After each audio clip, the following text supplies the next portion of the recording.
The morning broke gray over Nova Terra, the capital planet of humanity's newest colonial outpost. General Avellini Gray stood at her post, watching the twin suns rise through the haze of industrial pollution. She had served the Galactic Empire for 3 years now, since humanity's reluctant integration into their cosmic hierarchy. The Empire promised protection, prosperity, and progress. What they delivered was oppression wrapped in bureaucratic policy. General Gray, a subordinate, approached. The execution is about to begin. Avellini felt her stomach twist.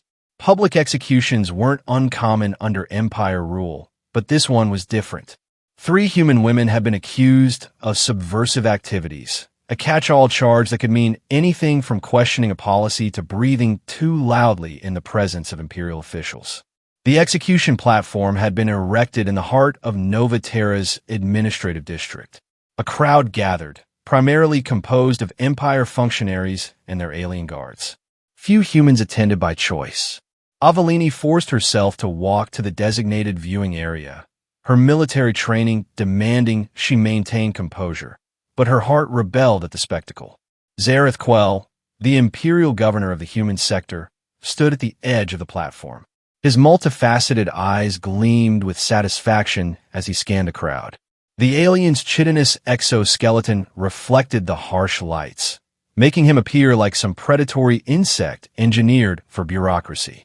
Citizens and subjects. Quell's voice resonated through the square, translated by neural implants required for all interactions with Empire authorities.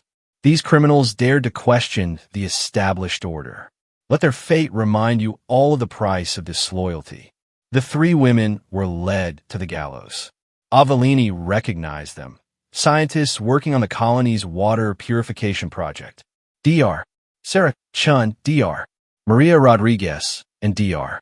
Yuki Tanaka had been developing more efficient filtration systems when they discovered Empire regulations were forcing humans to use inferior technology for higher costs. Their complaints had been filed properly through official channels. This was the response. The ropes were placed around their necks as they stood defiantly. None of them begged for mercy.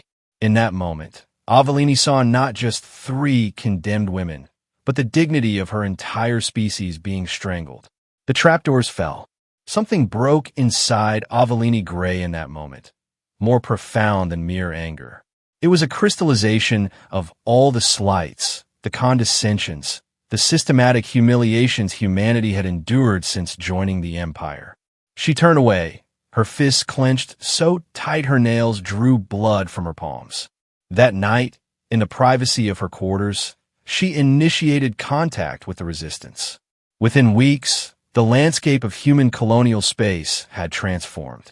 Where once there had been grudging compliance, now whispers of rebellion spread like wildfire among the scattered human settlements. Messages carried by trusted couriers reached Earth itself, where the United Earth Council had been reduced to a puppet government under Empire oversight. Ambassador Nadia Reyes believed in diplomatic solutions. There must be another way, she pleaded before the emergency session of the Human Colonial Assembly. War with the Empire is suicide. They possess technology decades ahead of ours. Their military might spans 1,000 worlds. But Avellini Gray had seen enough of Empire diplomacy.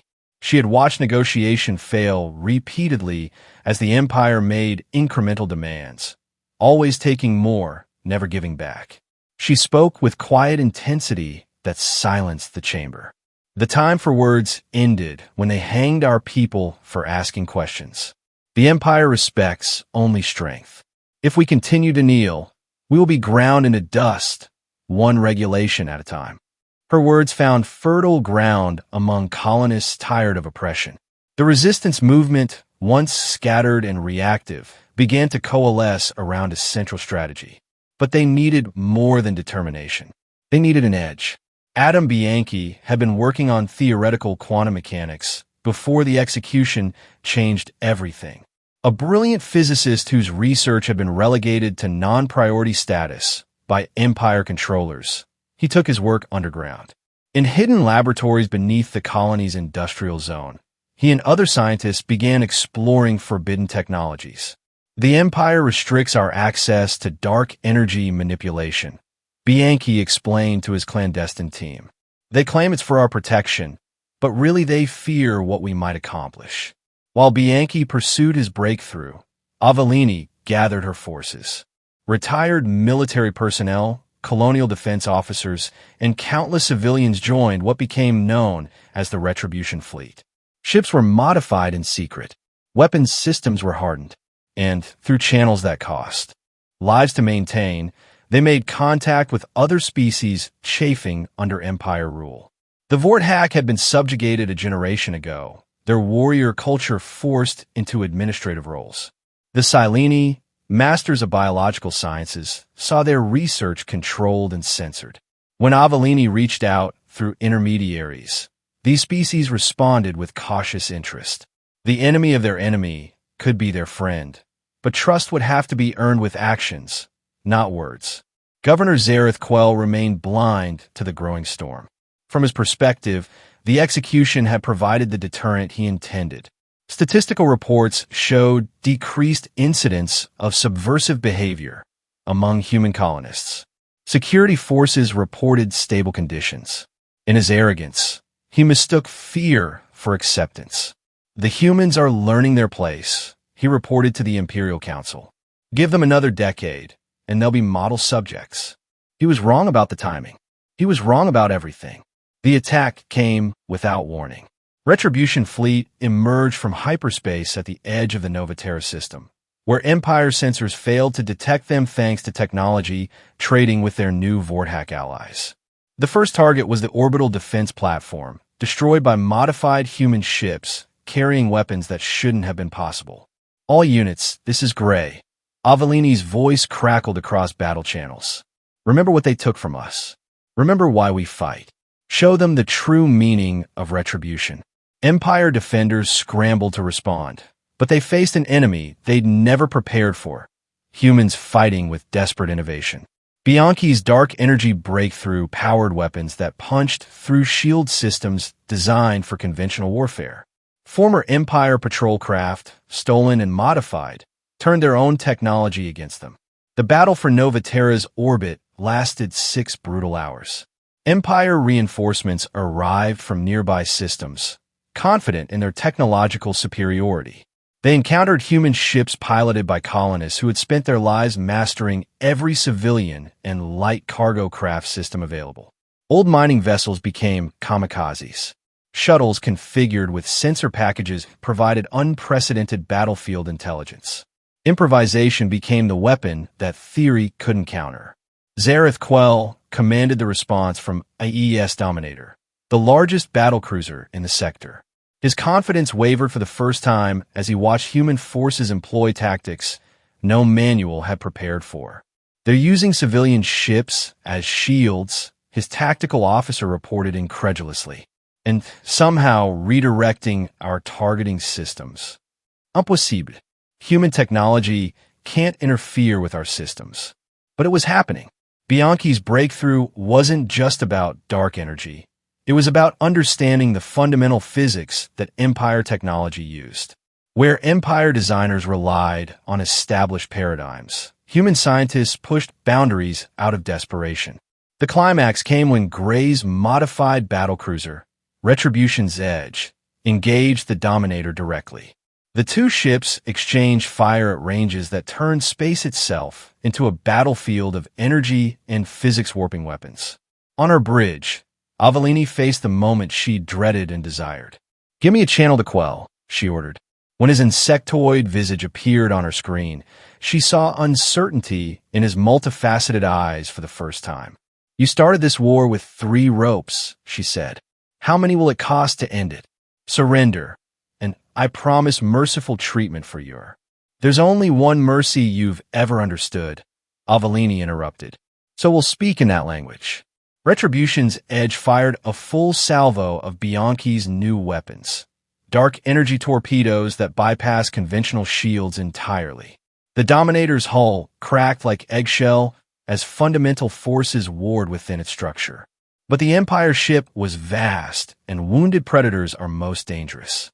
The Dominator's return fire crippled Retribution's Edge's main propulsion. With both command ships disabled and mutual annihilation imminent, the battle reached its horrible pause. General, Bianchi's voice came through static. I'm detecting gravimetric distortions. More Empire reinforcements are coming. How many? All of them. In that moment, Avellini faced the cost of Retribution. Her forces had accomplished the impossible. They'd challenged the Empire and survived. But the Empire would respond with overwhelming force now, likely obliterating every human colony and perhaps Earth itself. Victory and extinction had become the same coin, different sides of the same terrible choice.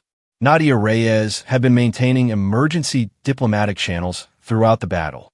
Now she proposed what seemed impossible. Let me negotiate a ceasefire. A pause to evacuate civilians from the combat zone. Give diplomacy one final chance while we still have leverage. Avellini's initial instinct was refusal. The hunger for retribution still burned.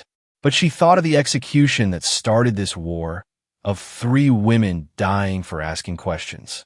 If she let that same bloodlust consume her, what would separate her from the monsters she fought? Stand by all units, she ordered her fleet. Prepare for defensive posture only. Ambassador Reyes, get us an hour. Those 60 minutes felt like eternities.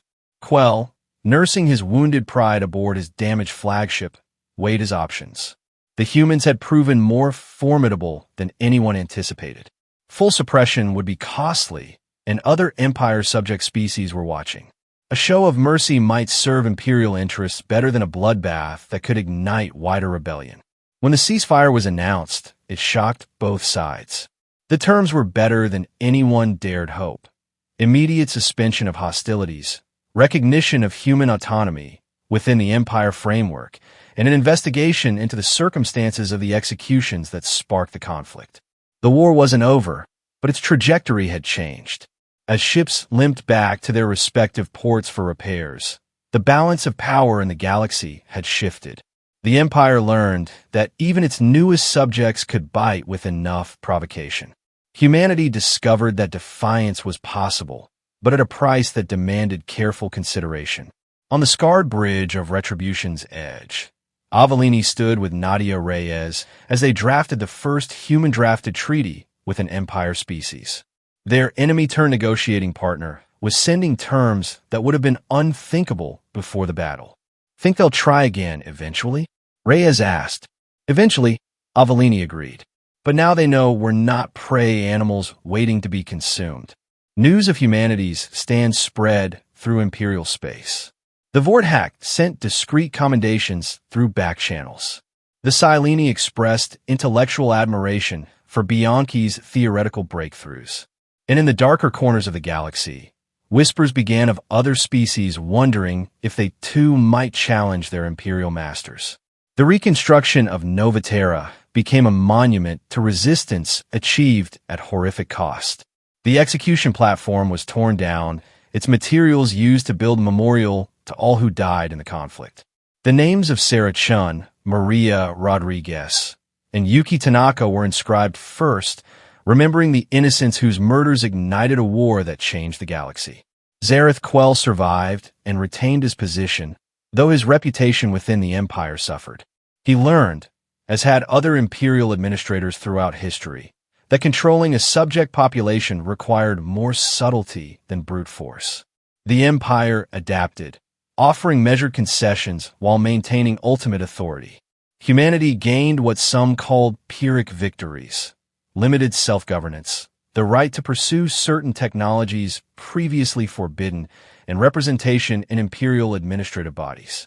The price had been blood and the constant threat that any perceived step too far might trigger renewed conflict. Avellini Gray became both celebrated and controversial among her people. Hero to some, warmonger to others, she navigated the delicate peace with a warrior's caution and a politician's pragmatism.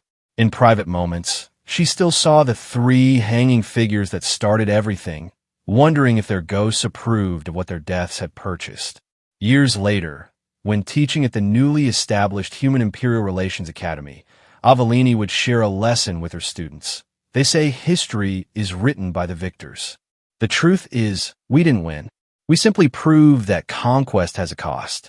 Remember that when you face the next impossible decision, the resistance movement didn't dissolve, it transformed. From a revolutionary force, it became a watchdog organization, maintaining humanity's defensive capabilities while working within the system it had challenged. The Empire's iron fist shifted tactics, using economic pressure and gradual legislative changes instead of overt oppression.